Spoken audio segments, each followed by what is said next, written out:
These are the people struggling to sustain themselves and their families in their homeland. These are the ones who are compelled to leave their nation just because their nation was not able to accommodate their needs. Every day, 4,400 Nepalese leave their country to seek better opportunities in education, employment, and improve their quality of life. Having a bird eye view of these statistics, the number expands to 16 lakh 3,836 per year. But this was not always the case. Nepal was a rich nation. While saying rich, we weigh the richness in terms of economy, culture, international relations, and Nepal's position in the international community. During the medieval times, Nepal was a rich and prosperous country. Having the trade route between India, China, and Tibet was a huge asset in the country's economy and employment. This continued until the Rana rule started. The trade route was blocked by the Ranas, which led to our country being isolated and cut off from the outside world. This was the era of exploiting the country's resources for personal gains by the Rana prime ministers. Nepal's isolationist policies under the Rana dynasty limited its economic development and interactions with the outside world. This period saw a decline in relative prosperity compared to global developments. Little did they know, this wasn't a seasonal downfall, but was an investor to the enterprise of migration to foreign land for better opportunities. In 1959, Nepal adopted a new constitution and became a multi-party democracy. Political parties were allowed to form and operate, and elections were held regularly. Despite these changes, Nepal's political landscape remained unstable. Factors such as partisan factionalism, political and personal selfishness, and leaders not being held accountable were the main contributors to this instability. An integral part of this political instability was the Maoist insurgency against kingship led by Maoist faction of the CPN, which posed a threat to the existence of the Nepalese monarchy and the state of Nepal itself. Today, the political situation in Nepal remains complex and fluid, with ongoing debates about the country's constitution and governance structure. In the fiscal year 2000-2001, just over 5,500 Nepalese went abroad. While the Nepalese have a deep-rooted culture of patriotism, the circumstances of these political games leave them no choice but to leave the very nation they love for their kids and kin to survive. त्यसकारण गभर्नमेन्टले यस्तो कुरामा ध्यान दिनुपर्छ private सेक्टरलाई लगाउने हो भने पनि गभर्नमेन्टको त्यसमा प्लानिङ हुनु पर्यो प्राइभेट सेक्टरलाई यो गर्न लगाउने भन्ने हुनु पर्यो प्राइभेट सेक्टरलाई रबरको खेती गर्न लगाउनु पर्यो त्यसो गर्दा साइकल त उत्पादन गर्न सक्छौँ हामी ए हो र A revolutionary initiative by some of the youths of the very nation this man speaks of, Yatri motorcycles, were confiscated because of a law that was missing in the constitution. It is a matter of mockery where a country has a law for registering a number plate for an imported vehicle but does not for its own production. It is as if the lawmakers had never anticipated that such initiatives could be taken in their own nation, and the initiators paid their price for proving the lawmakers wrong.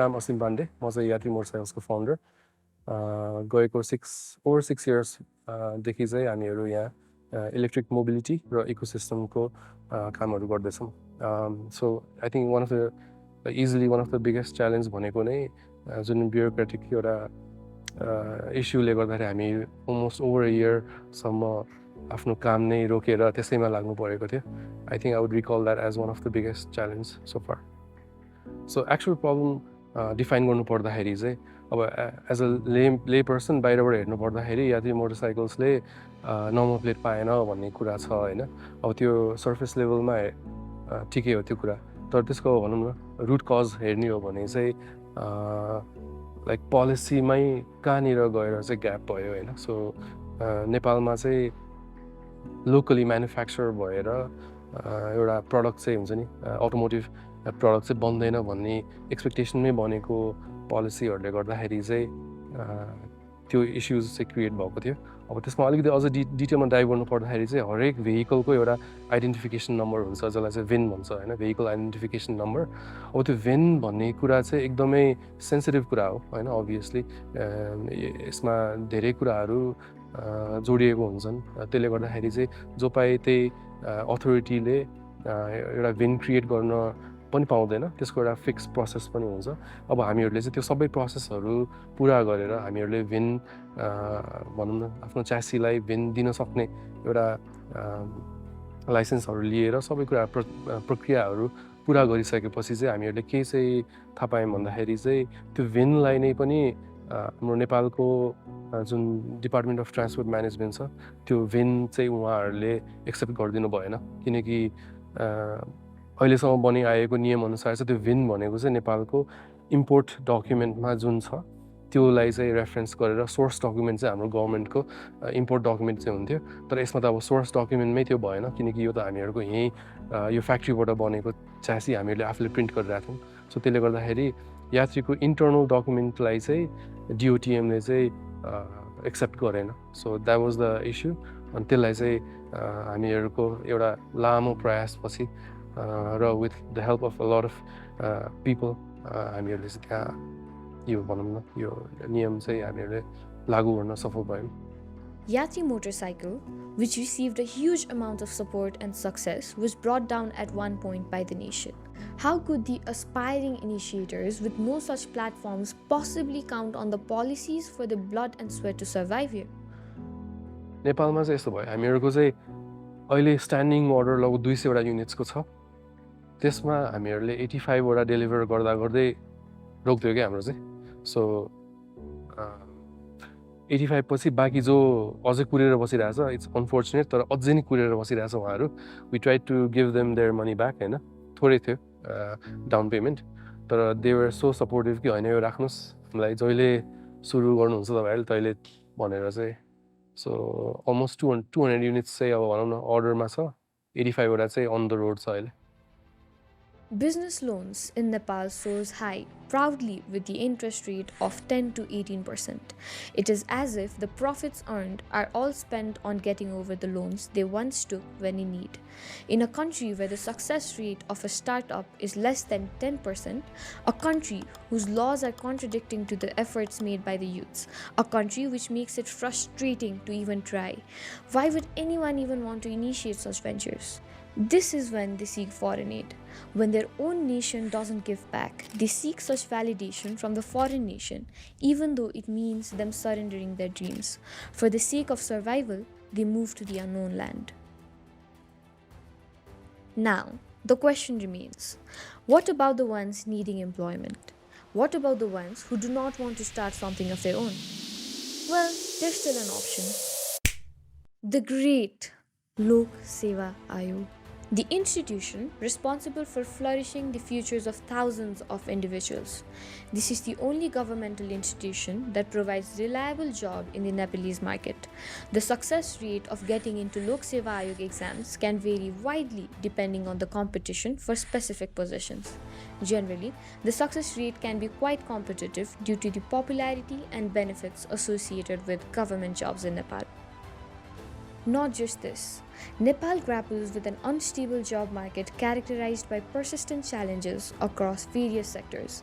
Economic volatility, heavily reliant on agriculture, tourism, and remittances, contribute to the fluctuating job opportunities and wage instability. Political instability and frequent changes in government further exacerbates uncertainty, impacting business confidence and foreign direct investment. Labor migration remains high, with many seeking opportunities abroad due to limited domestic prospects, thereby depleting the workforce and expertise within the country. These factors collectively underscore Nepal's unstable job market, necessitating concerted efforts in economic reform, skill development, and political stability to foster sustainable employment growth and stability. The majority of the people that leave for abroad are mainly laborers, but another huge section of our population that go abroad are the students. The report by the Immigration Department published in 2023 states that 6.8% of the departure that year was for the motive of pursuing education in foreign land. It is not just the environment here, but also the flaw in this nation's educational system that is lagging behind. Allowing children today to go abroad for further studies, even though it means swiping off all the life savings, seems like a better option than to have them stay back. If we were to honestly review, Nepal's education system is a glaring example of systematic failure and neglect. It lags behind on multiple fronts, offering little more than a facade of education to its youth. The infrastructure is deplorable, with many schools lacking basic amenities like electricity, clean water, and adequate classrooms. Teachers, often poorly trained and underpaid, struggle to deliver quality education amidst overcrowded classrooms and outdated curricula that fails to prepare the students for the real world. The disparity between urban and exurban education is stark, with exurban areas suffering the most from neglect and lack of resources. Nepali students are being left behind globally, their potential stifled by a system that prioritizes rote memorization over critical thinking and practical skills. As a result, many young Nepalese are forced to seek education abroad or settle for menial jobs that offer little chance for upward mobility. It is a tragedy that perpetuates generational poverty and limits Nepal's ability to compete in the global economy. Not just that, the educational system in Nepal follows such a rigid structure that students feel suffocated blending to it. In an era where educational freedom is a necessity for every student, the traditional system of learning has not yet evolved to meet up their expectations. The difficulty is, for you to study a subject you love, you have to opt for the other uninteresting ones, which are relatively difficult for you to adjust with. Students often find it tedious and opt for better opportunities abroad.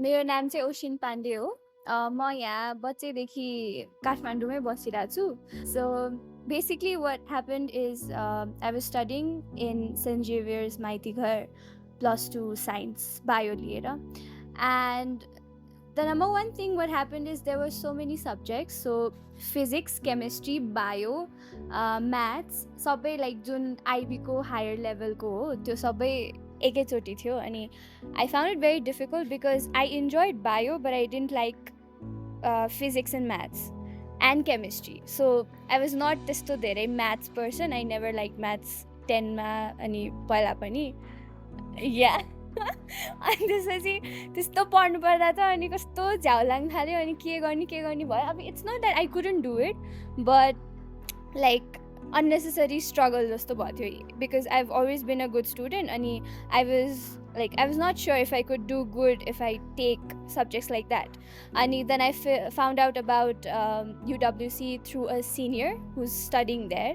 So I decided to apply. So it's not like I had to go abroad, but I chose to go abroad because of the education system, which was too rigorous for me.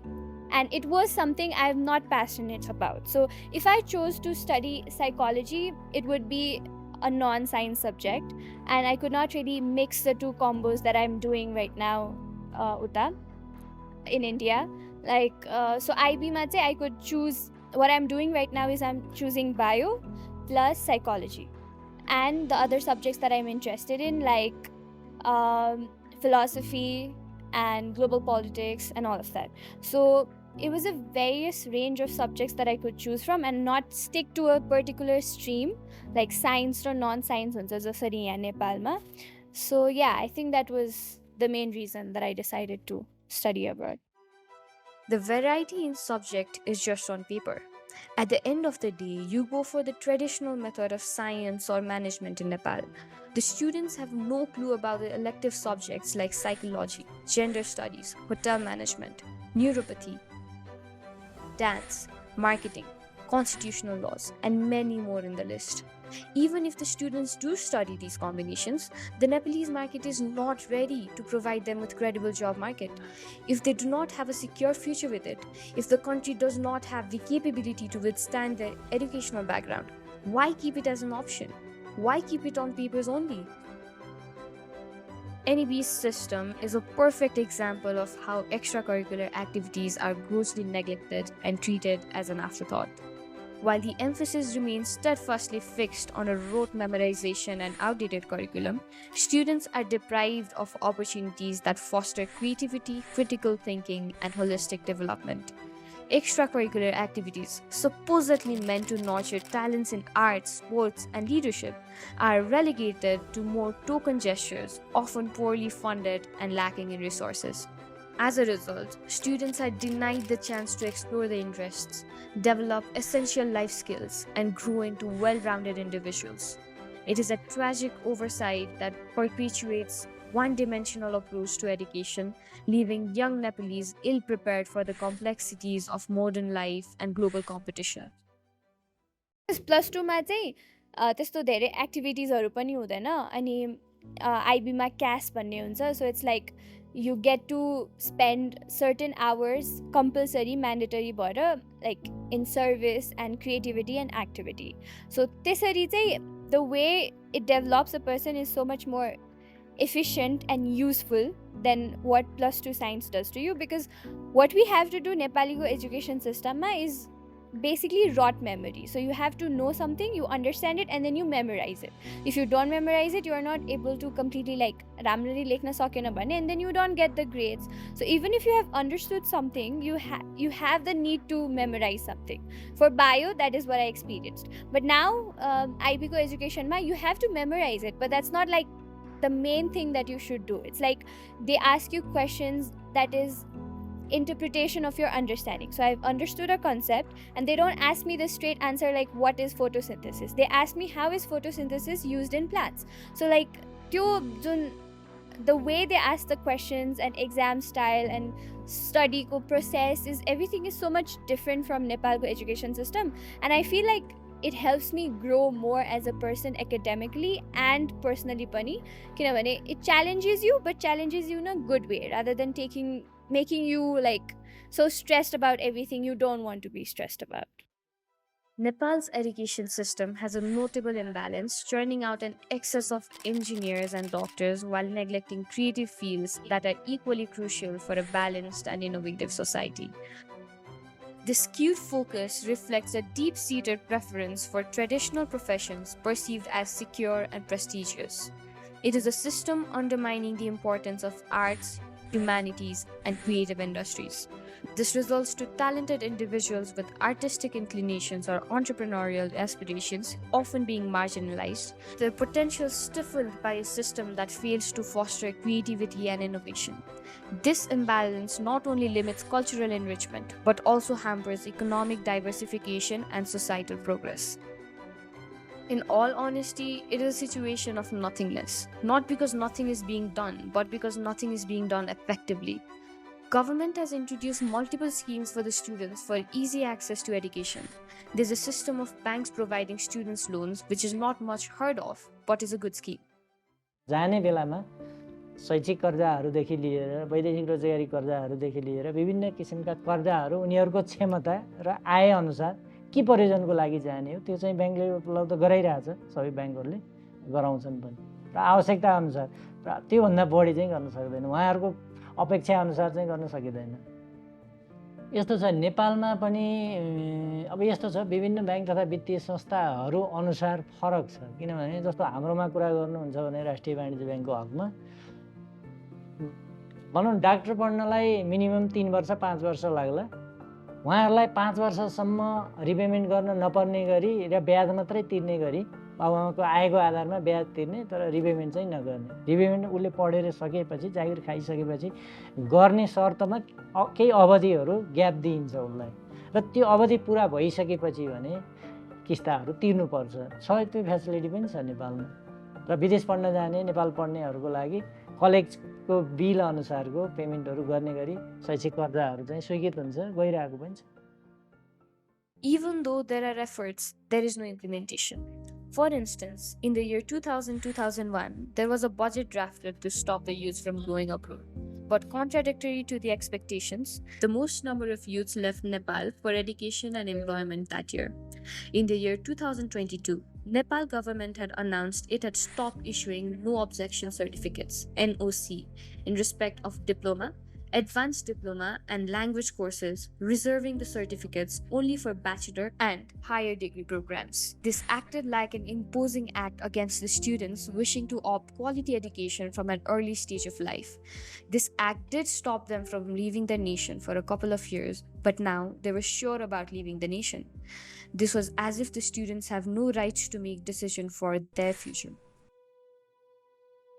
So basically मैले apply गर्दाखेरि चाहिँ इन्डियामा खासै त्यति धेरै documents लाग्दैन थियो because it's quite close by and friendly nation and everything तर for those who are going to US or Europe or other places उनीहरूलाई चाहिँ लाइक भिजाको प्रोसेस एनओसी वाज क्वाइट हेक्टिक अनि त्यति बेला खोइ के 10 पछि जान नमिल्ने भनेर के नयाँ रुल आएको थियो पहिलाको भन्दा अनि फेरि त्यो रुल हटाउनु पर्यो किनभने obviously if students want to they have the right to study so त्यसमा पनि युडब्ल्युसीको लागि अलि झ्याउ भएको थियो अरू साथीहरूको लागि जसलाई एनओसी चाहिएको थियो In this nation, it's not the seed, but the soil that's faulty.